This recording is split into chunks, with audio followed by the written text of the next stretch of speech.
अस्सलाम वालेकुम। मेरा नाम मोहम्मद सलेम मेहदी है और मैं आज आपको फ़िज़िक्स का जो है FSC लेवल का इंट्रोडक्शन दूंगा चैप्टर नंबर 1 का। तो हम उसको स्टार्ट करेंगे। तो मैं जो बातें बताऊंगा इंशाल्लाह आप लोगों को समझ भी आएंगी और बहुत ही मज़े का ये टॉपिक है। हमारे टॉपिक का नाम है चैप्टर नंबर 1 में मेजरमेंट्स इसको कहते हैं। मेजरमेंट में पहला टॉपिक जो है 1.1 वो इंट्रोडक्शन है फिजिक्स का। तो उसको हम बयान कुछ इस तरह से करेंगे। इंट्रोडक्शन में कई साल पहले 19वीं सदी की बात कर रहा हूँ, उसमें साइंसदानों ने जब मुख्तलिफ चीज़ों को ऑब्जर्व करना शुरू किया तो उसमें उन्होंने चीज़ों को ऑब्जर्व करने के बाद उन्होंने इस फिलॉसफी को नेचुरल फिलॉसफी का नाम दिया। अच्छा, ये नेचुरल फिलॉसफी निकली कहाँ से है? नेचुरल दरहकीकत फिलॉसफी जो है ये फिजिक्स की ही ब्रांच है या फिजिक्स को ही कहते हैं। फिजिक्स दरहकीकत उसकी डेफिनेशन ऐसी है, the branch of science which deal the study of nature. तो वहां से चीजों को ऑब्जर्व करने के बाद ये नेचुरल फिलॉसफी का इसको नाम दिया गया। नेचुरल फिलॉसफी को बेसिकली दो हिस्सों में तकसीम कर दिया गया है। Basically there are the two types of natural philosophy. First one is called biological science and second one is called physical science. अब बायोलॉजिकल साइंस जो है उसको लिविंग थिंग्स के नाम से जाना जाता है। उसके अंदर जितनी भी चीजें आएंगी वो जानदारों के लिए ही होंगी। फॉर एग्जाम्पल इसको हमने 3 हिस्सों में डिवाइड कर दिया है। पहले हिस्से को कहते हैं बायोलॉजी, सेकंड वन को कहते हैं बॉटनी और थर्ड वन को कहते हैं ज़ूलॉजी। इस तरह एंड अदर हैंड देखें तो हमारा सेकंड वन जो है वो फिजिकल साइंस है। फिजिकल साइंस में नॉन लिविंग थिंग्स होती हैं। इसमें पहले हिस्सा केमिस्ट्री का है, सेकंड वन जो है वो एस्ट्रोलॉजी है, इल्म फल्कियात जिसको कहते हैं, और थर्ड वन है जियोलॉजी, जमीन के बारे में जो मालूमात होती हैं उसको जियोलॉजी कहते हैं। अब इस टोटल के कॉम्बिनेशन को क्या कहते हैं? Fundamental science. मैंने एडवांस में ये लिख दिया द कॉम्बिनेशन ऑफ अपर जो हमारे पास बायोलॉजिकल साइंस है और फिजिकल साइंस है, उसके जो कॉम्बिनेशन को हमने नाम दिया फंडामेंटल साइंस का।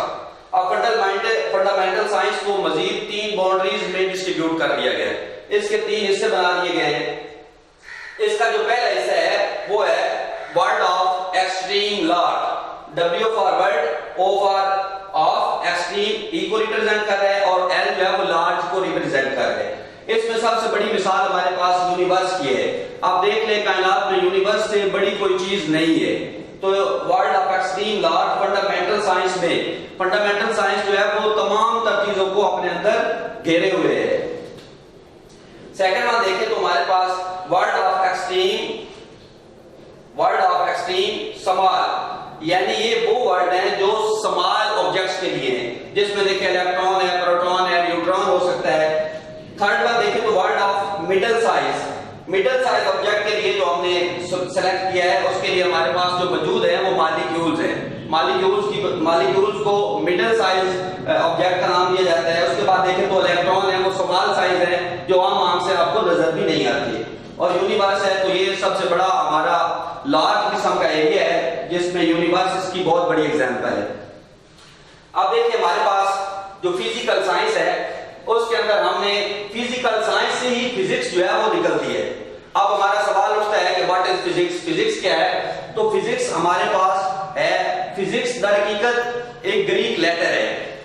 ग्रीक लेटर और फ्यूज से ये निकला है जिसका मतलब होता है नेचर। अब फिजिक्स को आप कह सकते हैं the branch of science which deal the study of nature, यानी ऐसी ये साइंस की ब्रांच है जिसमें आप नेचर की स्टडी को कैलकुलेट करते हैं, डील करते हैं या ट्रीट करते हैं।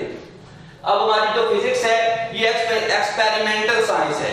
अब फिजिक्स को मानने के लिए देखिए आपके रोजमर्रा जिंदगी में आप देखते हैं गाड़ी चल रही है, साइकिल चल रहा है, तो उसको आप एक्सपेरिमेंटल साइंस कहेंगे। आप देखते हैं उसके बाद ऑब्जर्व करते हैं, ऑब्जर्व करने के बाद आप उसको कहते हैं कि ये हमारी एक्सपेरिमेंटल साइंस है और इसको आपने फिजिक्स का नाम दिया। अब ये जो हमारी एक्सपेरिमेंटल साइंस है ये दरहकीकत किस पर बेस्ड कर रही है? ये लाइज किस पे करती है? ये हमारी मेजरमेंट्स पे करती है। और यही मेजरमेंट्स हमारा आज का जो यूनिट था उसको मैंने एक्सप्लेन किया। इसका ये बेसिकली थोड़ा सा इंट्रोडक्शन है। आगे मजीद फिजिक्स की मुख्तलिफ या डिफरेंट ब्रांचेज हैं।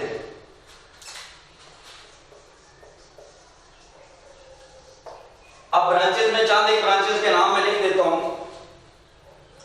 जैसे हमारे पास जियोफिजिक्स, इलेक्ट्रिसिटी एंड मैग्नेटिज्म, जैसे हमारे पास पार्टिकल फिजिक्स,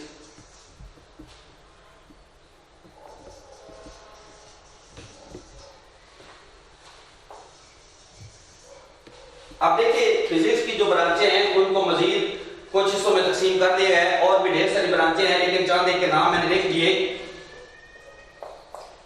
हमारे पास सबसे पहली ब्रांच जो है उसको जियोफिजिक्स के नाम देते हैं, उसके बाद इलेक्ट्रिकल एंड मैग्नेटिज्म, उसके बाद पार्टिकल फिजिक्स है, उसके बाद न्यूक्लियर फिजिक्स है। ये ब्रांचेस हैं फिजिक्स की। अब इन ब्रांचेस को आगे मजीद जो है वो हम पूरे चैप्टर में इंशाल्लाह टॉपिक वाइज एक्सप्लेन करेंगे।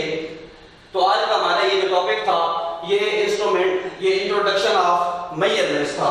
तो इसके अंदर हमने नेचुरल फिलॉसफी के बारे में पढ़ा, उसके बाद इसको मजीद दो हिस्सों में तकसीम कर दिया गया, जिसको बायोलॉजिकल साइंस कहते हैं और दूसरे को फिजिकल साइंस कहते हैं। अब ये जो हमारे पास बायोलॉजिकल साइंस है, इसको लिविंग थिंग्स या लिविंग ऑर्गेनिज्म भी कहते हैं, जिसके अंदर हमारे पास पहली टर्म है बायोलॉजी, सेकंड वन बॉटनी है, थर्ड वन ज़ूलॉजी है। ये प्लांट्स के बारे में जो इल्म होता है उसको बॉटनी कहते हैं, और ज़ूलॉजी एनिमल्स के बारे में जो इल्म होता है उसको ज़ूलॉजी से डिनोट किया जाता है। अदर एंड पे देखें तो हमारे पास नॉन लिविंग थिंग्स हैं, जिसके अंदर पहला टॉपिक हमारा केमिस्ट्री का है, उसके बाद एस्ट्रोलॉजी, इल्म फल्कियात, और जियोलॉजी, जमीन के बारे में जो इल्म है वो है, और इन्हीं के कॉम्बिनेशन को फंडामेंटल साइंस कहते हैं, जिनको 3 बाउंड्रीज में तकसीम कर दिया गया। और उसके बाद हमने फिजिकल साइंस से फिजिक्स पढ़ी। फिजिक्स हमने पढ़ा कि ये हमारे पास ऐसी ब्रांच है साइंस की जिसके अंदर नेचर को कैलकुलेट करते हैं, या उसके बारे में जो हमारे पास इल्म आता है उसको फिजिक्स कहते हैं। अब इस फिजिक्स वाले हिस्से को एक्सपेरिमेंटल साइंस कहते हैं। रोजमर्रा जिंदगी के बारे जो रूटीन में हम देखते हैं, गाड़ी चलती है, सूरज सितारे टाइम पे निकलते हैं, तो इन एक्सपेरिमेंटल के जो साइंस है इसको फिजिक्स का नाम दिया, और जिस पर ये बेस कर गया उसका नाम है मेजरमेंट्स। मजीद जो फिजिक्स की ब्रांचेज हैं उनके चंद के नाम मैंने लिख दिए, जिसके अंदर जियो फिजिक्स है, इलेक्ट्रिसिटी एंड मैग्नेटिज्म है, पार्टिकल फिजिक्स है और न्यूक्लियर फिजिक्स है। पार्टिकल फिजिक्स में देखें तो एटम के अंदर 100 से ज्यादा जो है पार्टिकल जनरेट कर दिए गए हैं। इस तरह न्यूक्लियर फिजिक्स है जिसके अंदर एटम को इन्वॉल्व करते हुए उसका न्यूक्लियाई का हिस्सा जो है उसको ऐड किया जाता है, और इस तरह ये मुख्तलिफ ब्रांचेज हैं। अब ब्रांचेज का फिजिक्स के साथ बहुत गहरा ताल्लुक है। पिछले टॉपिक में हमने पढ़ा था एक्सपेरिमेंटल साइंस के बारे में, जिसको हमने फिजिक्स का नाम दिया, और वो बेस्ड कर रहा था मेजरमेंट्स के ऊपर। तो उसके बाद हमारा जो सेकंड वन टॉपिक है, जिसको हमने 1.2 से रिप्रेजेंट किया, उसको फिजिकल क्वांटिटीज कहते हैं। अच्छा, फिजिकल क्वांटिटीज को बेसिकली हमने 2 हिस्सों में तकसीम कर दिया। उससे पहले जो हमारे पास फिजिकल क्वांटिटीज होती हैं या फिजिकली क्वांटिटीज होती हैं, उनको कैसे हम जानेंगे। तो फिजिकल क्वांटिटीज दर हकीकत हमारे पास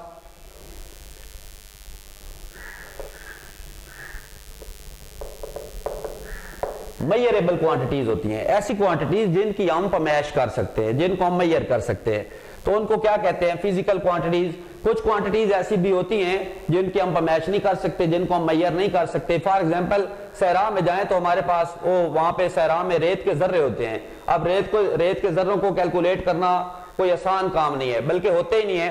तो इस तरह हमारे पास ऐसी क्वांटिटीज जिनको हम मेजर कर सकते हैं उनको कहते हैं फिजिकल क्वांटिटीज।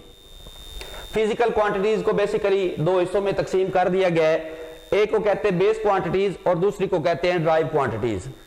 अब बेस क्वांटिटीज को ये जो स्टेप हमने लिए हैं, सबसे पहले बेस क्वांटिटीज ऐसी क्वांटिटीज को कहते हैं जो नॉट डिराइव्ड होती हैं, यानी ये बेस्ड होती हैं, इन पर डिपेंड किया जाता है, ये किसी पर डिपेंड नहीं करती। अब नॉट डिराइव्ड का मतलब ये है कि ये किसी से निकाली नहीं गई, इसलिए इनको बेस क्वांटिटीज कहते हैं। इनकी तादाद जो है वो 7 में है, दे आर इन 7 नंबर्स। इनकी तादाद जो है वो 7 नंबर्स में है। तो इसकी एग्जांपल्स हम ले लेते हैं। फॉर एग्जांपल हमारे पास मैस है, हमारे पास टाइम है, इसी तरह हमारे पास टेम्परेचर है, और ले लें तो हमारे पास इलेक्ट्रिक करंट है, इसी तरह और भी हैं। तो हमारे पास ये चंद एक एग्जांपल्स मैंने इसके अंदर डाली। बेस क्वांटिटीज के अंदर मैस है, टाइम है, टेम्परेचर है, इलेक्ट्रिक करंट है। और अब देखें दूसरे हाथ पे देखें तो हमारे पास जो ड्राइव क्वांटिटीज होती हैं इनको बेस क्वांटिटीज से निकाला गया होता है। ये बेस क्वांटिटीज से ड्राइव की जाती हैं, यानी इनको लिख सकते हैं डिपेंड्स अपॉन बेस क्वांटिटीज। ये डिपेंड करती हैं बेस क्वांटिटीज के ऊपर। अब ड्राइव क्वांटिटीज हैं इनको आप कह सकते हैं कि ये बेस क्वांटिटी नॉट ड्राइव्ड है, बल्कि इसको आप कह सकते हैं ये डिपेंड करती हैं किसके ऊपर, बेस क्वांटिटीज के ऊपर। अब इनकी तादाद जो है वो अनलिमिटेड है। जिस तरह आप मिसाल के तौर पर वेलोसिटी कह सकते हैं, वेलोसिटी जिसको स्मॉल v से डिनोट किया जाता है और जिसका फार्मूला है rate of displacement with respect to time या rate of change of displacement. आप देखें तो हमारे पास यहां पर देखें तो ये डिस्प्लेसमेंट है जिसको L कहते हैं, लंबाई कहते हैं। इसी तरह आप देख लें तो ये टाइम है। अब इसकी एग्जांपल में एक और एग्जांपल डालें तो आप एरिया ले लें। एरिया क्या होता है? एरिया हमारे पास लेंथ मल्टीप्लाई बाय लेंथ होती है या लेंथ मल्टीप्लाई बाय विड्थ होती है। अब एरिया में देख लें तो इस तरह आप इनके यूनिट्स भी एक्सप्लेन कर सकते हैं। जिस तरह आपने बेस क्वांटिटीज उसकी मिकदार हमने बता दी कि ये 7 नंबर में होते हैं। एग्जांपल्स में मैंने चांद एक एग्जांपल रिप्रेजेंट कर दिया। इस तरह इनके यूनिट्स देख लें तो मैस का यूनिट जो है वो किलोग्राम है। आप कोई क्वांटिटी ले रहे हैं, शुगर ले रहे हैं बाजार से, तो आप कहेंगे 5 किलोग्राम मुझे शुगर दें, तो आप ऐसा कह सकते हैं। उसके बाद टाइम है तो उसका यूनिट सेकंड है। इस तरह टेम्परेचर है तो उसको केल्विन में मेजर किया जाता है। अदर हैंड पे देखें तो हमारे पास जो ड्राइव्ड यूनिट होते हैं वो बेस यूनिट से ही निकाले गए होते हैं।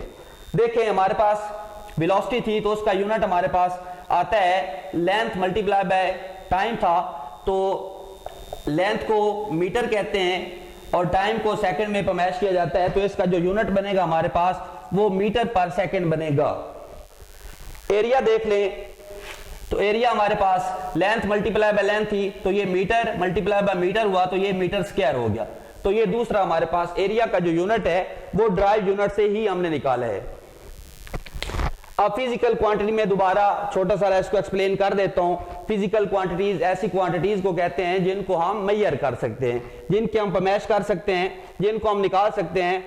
अब ये आगे मजीद 2 हिस्सों में तकसीम कर दिया गया। एक को कहते हैं बेस क्वांटिटी, दूसरे को कहते हैं ड्राइव क्वांटिटीज।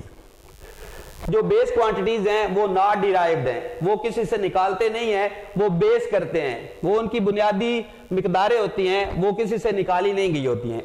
इनकी जो बेसिकली तादाद है वो 7th नंबर में है। 7 की तादाद में ये हैं। एग्जाम्पल में देखें तो हमारे पास चांद एक एग्जाम्पल ये हैं, जैसे मैस है, टाइम है, टेम्परेचर है, इलेक्ट्रिक करंट की मिसाल दे लें। तो इसी तरह ये दूसरे हाथ पे देखें तो ड्राइव क्वांटिटी डिपेंड करती हैं बेस क्वांटिटीज के ऊपर। ये खुद से अखज नहीं की जाती बल्कि ये किसी से निकाली जाती हैं और जिससे निकाली जाती हैं उनको कहते हैं बेस क्वांटिटीज।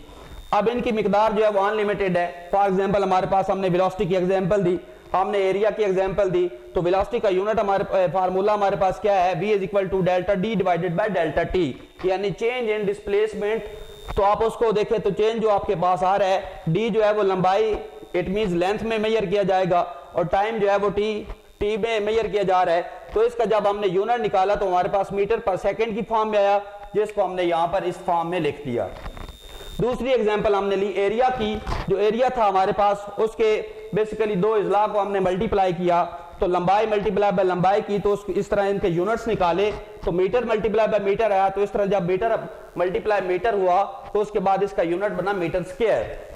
तो ये एरिया का हमारे पास यूनिट था। आज का हमारा यही टॉपिक था।